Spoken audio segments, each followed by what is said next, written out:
না আমাৰ প্ৰত্যেক ডিষ্ট্ৰিক্টত আৰু সাব ডিভিজনত য'ত য'ত আমাৰ কাউণ্টিং চেণ্টাৰ আছে তাত আমাৰ ভিতৰতো কাউণ্টিং এজেণ্ট নিশ্চিতভাৱে থাকিবই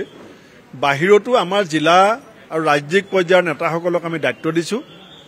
যাতে তেখেতসকলে বাহিৰত থাকিও টিভিত নহয় চেণ্টাৰৰ ওচৰত থাকি পেলাই আমাৰ ভিতৰত থকা মানুহখিনিৰ লগত সঘন সম্পৰ্ক ৰাখিব ৰাজীৱ ভৱনত আমি এটা ৱাৰ ৰুম বনাইছোঁ যিটো ৱাৰ ৰুমৰ লগত আমাৰ ৰাজ্যখনৰ গোটেইকেইটা কাউণ্টিং এজেণ্টৰ ওচৰত থাকিবলগীয়া আমাৰ দলৰ অবজাৰ্ভাৰসকলৰ লগত আৰু AICCৰ লগত আমি প্ৰত্যক্ষ সম্পৰ্ক ৰাখিম আৰু যি ধৰণে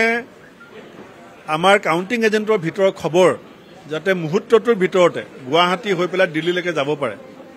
আৰু আমাৰ যিসকল প্ৰাৰ্থী জিকিব তেখেতসকলৰ লগতো AICC